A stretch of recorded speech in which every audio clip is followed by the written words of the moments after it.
Hello, everybody. So we had incredible job numbers today. You saw that.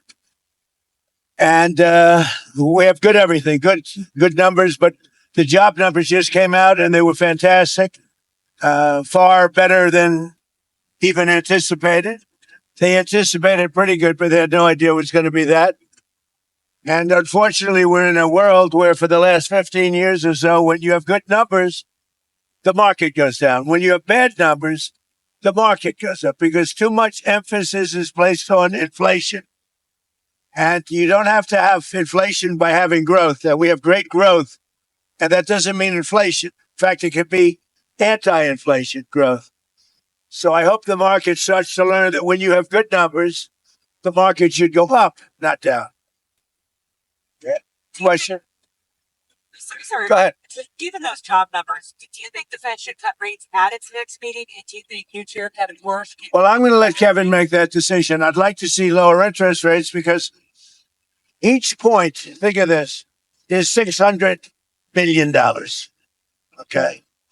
So, You said yesterday, you're interviewing some candidates for program director of national intelligence. Is that a consideration?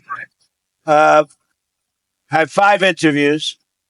Then we'll have a very good person watching things, Bill Pulte. But I have 5 interviews. So cutting rates, so just getting back to you save hundreds of millions of dollars when you take 1 point off. Hundreds of millions of dollars. 2 points, you save double hundreds of millions of dollars.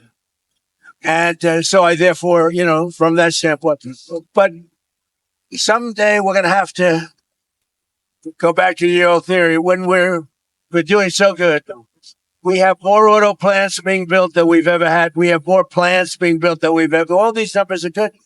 But when the numbers are good, we should be allowed to grow, not to stymie the growth. And we had a Fed chair that didn't understand that. Financial markets now pricing in a cut naturally for the October meeting. Well, I would like to see that, but I leave that up. Look, I have a very talented guy. I leave it up to Kevin. But I've always said, and I've said it for years, when you have a country that's doing well, the market should go up. The market should, and the reason they go down is if it's doing well, people have said, we have to stop inflation. And it doesn't mean inflation. In fact, it could be just the opposite. So is that higher before the midterm elections either? Remember that we save $600 million every point. Why do you want Bill Pulte to cut the? Say it. Why do you want Bill Pulte to cut the office of the director of national intelligence? And how long is he going to be in the? Depends on how long it takes to get somebody approved. He'll do a very good job. He'll watch it closely, but Bill Pulte is very good. He's very talented. Done a great job at Fannie Mae, Freddie Mac. The value there is close to $1 trillion. We built a value that's incredible. So he's done a very good job in that. He'll do a good job. He's watching for, during this time period. Did you want to put the number of things working there? I wouldn't mind. I've heard that's way too high for way too long. Yeah, I wouldn't mind. If he cut, I wouldn't mind that. Artificial intelligence, are you considering the possibility of the U.S. government taking stakes in some AI companies? Well, I mean, something, I did it with Intel. So I made a deal on Intel. I made for the country $50 billion. And we took a stake in Intel. It was given to us by our helping. I said, look, we'll help you, but you have to give us 10% of the company. That was Intel just 9 months ago. And as I think we made about $50 billion on that deal. Would you want to do it? I did a very good job. I should be a stockbroker. Yes, sir. Could change the subject if you don't mind. Did you get a chance to watch Game 1 of the NBA Finals? What'd you think? I did. Well, I'll be going to Game 3. I guess it's Game 3 on Monday. I thought it was amazing. I think the Knicks have an amazing team. The way they played started off slow, and it just got stronger and stronger. Wemby looks like he's going to be a great player, but they really played well. I thought. Quick follow-up. Did you see Wemby crossing his arms during the U.S. national anthem? Did you have any thoughts on that? I did not see that. Is that what he did? He did, yes. What did he mean by that? Nobody asked. Well, I guess you have to ask him. Well, who's your favorite Nick? Well, Brunson's fantastic. Towns is fantastic. They just have a great team. What do you think that the game you're going to, the cheapest price for the game you're going to is $8,000? Everyday Americans can't afford these sports. Well, I know, but they can watch it on television.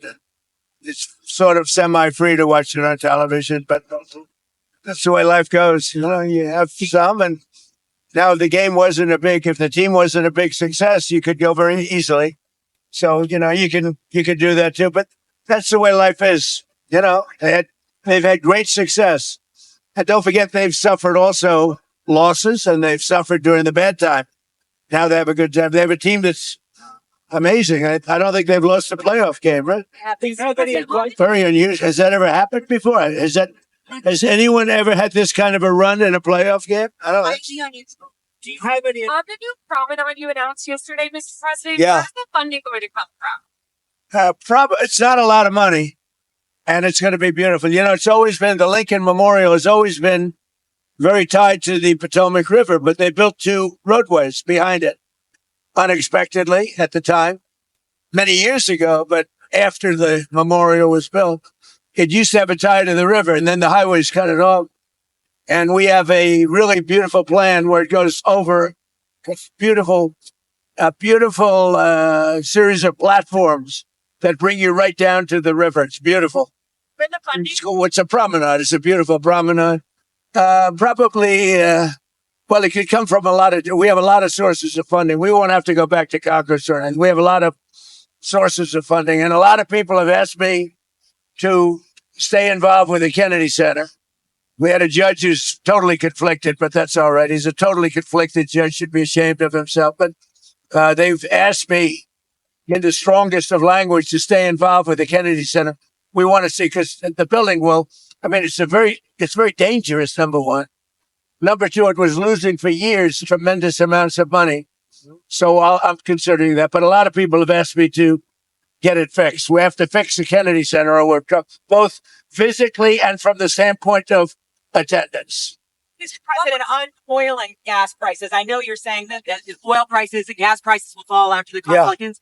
Could you limit exports of gasoline if prices in the short term? I could do a lot of things. So we have a lot of alternatives. But the beautiful thing from our standpoint is we have more oil and gas and coal and everything else than any other country on the planet. And then when you add Venezuela to it, we have probably 64% of that type of energy. That's unbelievable. The Venezuela is working out very well. We're getting along incredibly. The country is happy. The people love the USA. And we have a lot of, the big oil companies are moving in there now as we speak. And we're going to be taking out millions of barrels of oil. Are U.S. oil majors doing enough to boost output in the U.S.? Are you asking? Yeah, sure. Well, we have everything we need. The world doesn't. But I will say, people thought it was going to be a lot worse. Today I looked at $96 a barrel. People thought that was going to be $300 a barrel. And in the meantime, we're having great success with Iran. They're not going to have a nuclear weapon. And they're in no position to have a nuclear weapon. Senator Tillis said he won't support Todd Blanche's confirmation unless Todd Blanche condemns January 6th. Do you have a reaction to that? Senator Tillis is a loser. That's why he didn't run. He didn't run because I wouldn't support him. And he's just an angry man because he's not going to be a senator any longer. He wasn't respected in the Senate. He fought a lot of people. He fought Pete Hegseth. Pete Hegseth turned out to be a gem. No, Senator Tillis is a loser. He's stone cold. And he's an angry man because he was forced to leave the Senate because I wouldn't support him, and he quit. So now he's trying to make trouble by, opposing anybody. Todd Blanche is a brilliant guy who everybody likes and everybody respects. And Tillis is always like, I'm going to do this, I'm going to do that. He should have done it before when he was a senator. He would have gotten wiped out in a race. But he needed my support, and I said, I can't give you my support.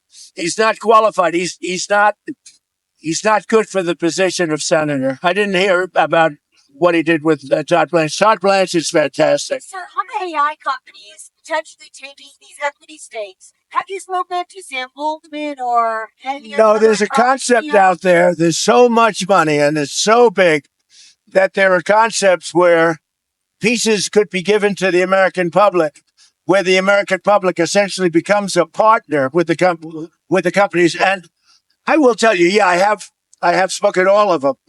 There's something very interesting about it, where it almost becomes a partnership with the American public. And we'll look into that. We are looking. I actually have a meeting scheduled in the very near future with, did you know that? With all of the companies. And we're talking about it, where the American people can benefit from the success of AI. And by doing that, they're going to like it better. Because we're leading China. We're leading everybody in the world with AI. And we want to keep it that way. It's probably the biggest industry maybe that we've ever seen.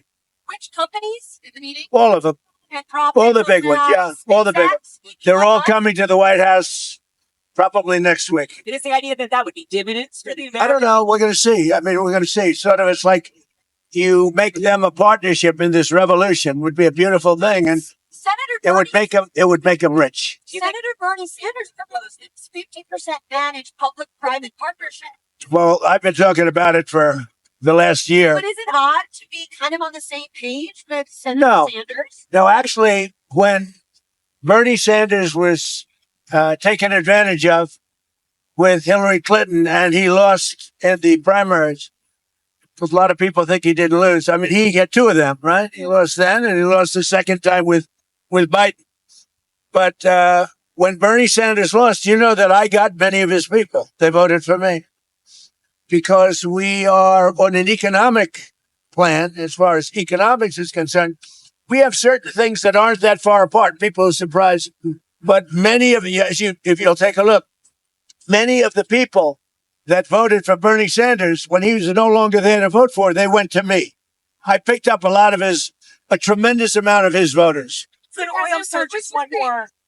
How much oil have you gotten through the strait with the help of naval escorts? And are you directing U.S. forces to guide those ships through the strait, more tankers through the strait? A lot. I don't want to say how many, but a lot. A lot of oil is coming into our country, and a lot of oil is coming into the world that people don't even know about. And that's why it's at $97 a barrel instead of $300 a barrel. And when that whole thing is straightened out, it shouldn't take long. One way or the other, it's going to get done. And when it's all straightened out, you're going to have oil prices drop down to maybe even lower than they were. And you've heard me say this, I was in Iowa, and for a gallon of gasoline, it was at $1.85.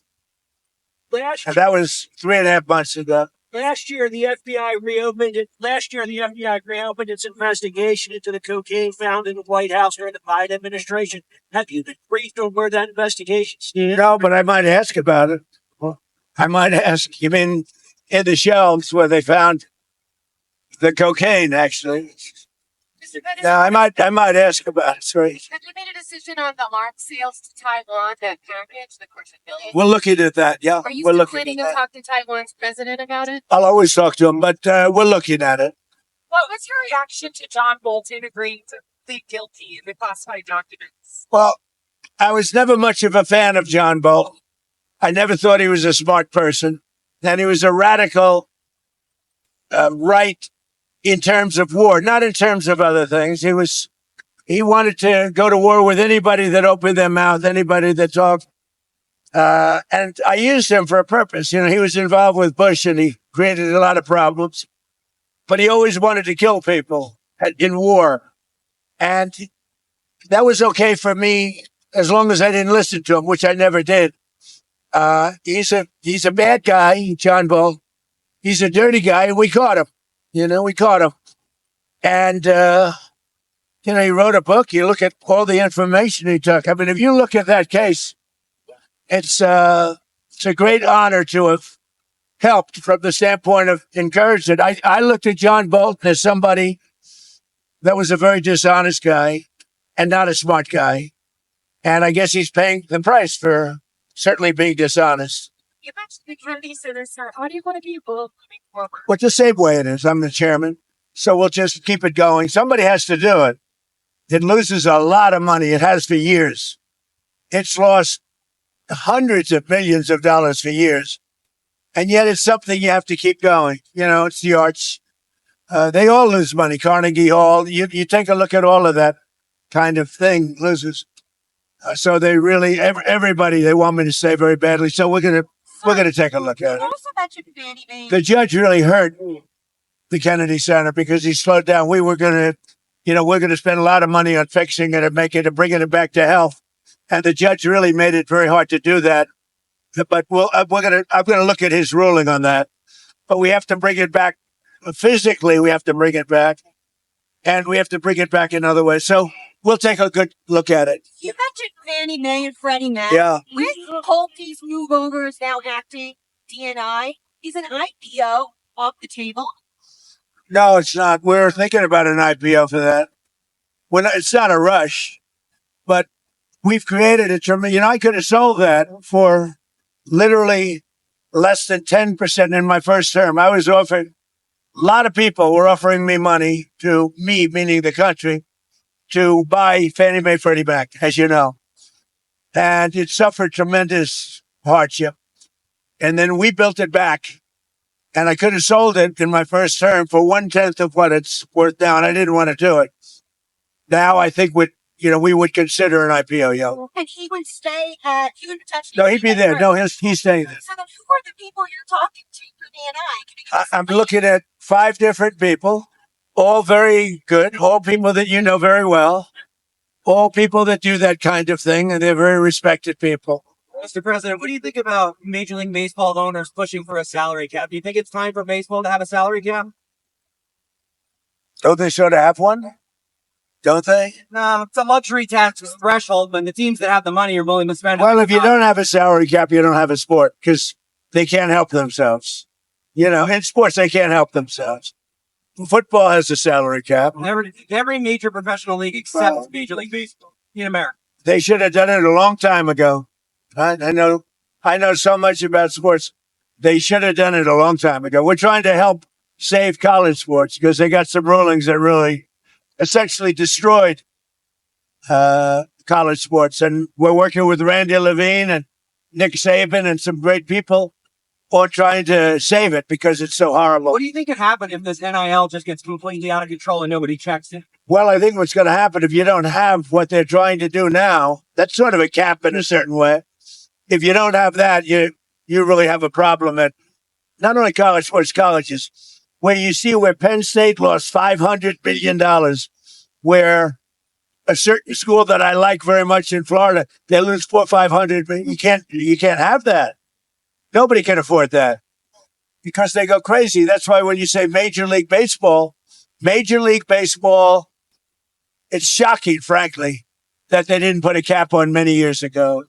They had a chance to do a cap and they blew it. Sir, are you afraid? Now that Zelensky has proposed a face-to-face meeting with Zelensky, do you still want that to go first before the U.S. gets involved in talking? Well, I don't mind. I mean, it's let them deal. I'm the one that got them to this position. And I think that's going to get worked out. I think we're getting close to where Russia, Ukraine should have. It's a war that should have never happened. Would have never happened if I was president. But I think that's going to get worked out. Yeah. Secretary Rubio take a more active role, or do you expect He'll be involved. I'll be involved. JD, everybody. We'll all be involved. We want to see it done. We're not spending money. They're buying things from us, actually, at full price. With Biden, he gave them everything. It just gave them hundreds of billions of dollars of weapons, everything else. But it's a war that should have never happened, and it's a war that has to be. Last week, 25,000 people over the course of the month, 25,000 people were killed. Russia, Ukraine, 25,000. It's not acceptable. Not acceptable. Thank you very much. Have a good time. See you later. Sir.